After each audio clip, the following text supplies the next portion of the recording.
Hi everyone, today we're going to talk about tips and tricks with color.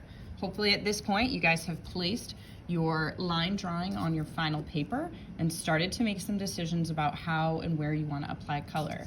You can totally do the whole thing, all of your objects with color, with either the oil or the pastels, or you can do what I did and kind of limit where you use those materials. I think off to the side, I'm gonna do more of like a graphite linear lining or drawing just to show the black and white version and then stick with color in this interior space.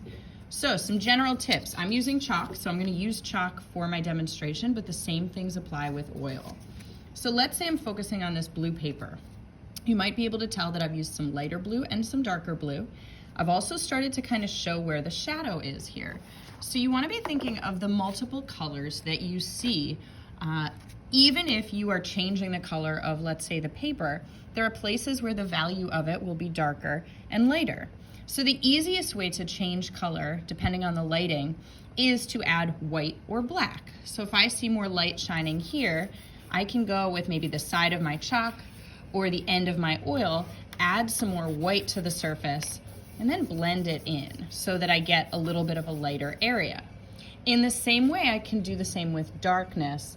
For instance, I know the shadow from looking at my picture is darkest right underneath here, and then it kind of fades out. So I can go back and slowly start that fading process and blending it in together. Now, you can use scraps of paper to help you keep clean edges. So for instance, down here, I don't have the cleanest edge. This works well with oil or pastels.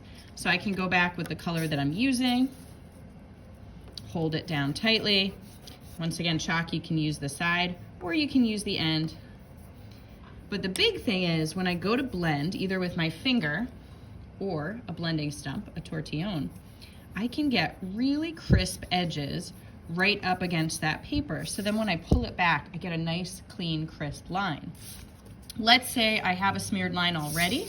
You can also go on the other side. So if I'm looking at this edge, where it's a little bit messier, I can go with the same paper, take my eraser, go right up to that edge, and achieve the same result.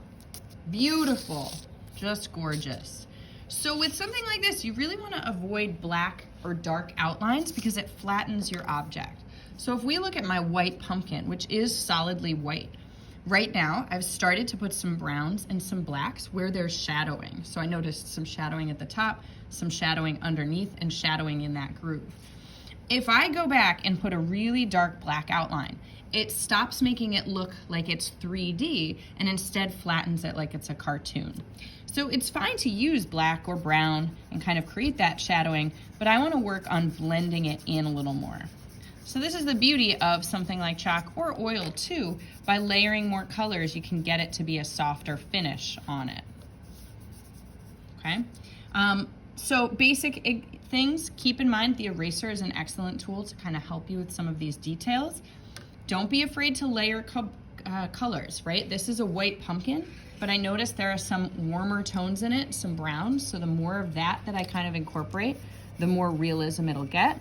And don't be afraid to use scrap paper to either practice colors or scrap paper to kind of help you with some of your crisp edges. And obviously I'm here to support and help as you continue with what you're working on.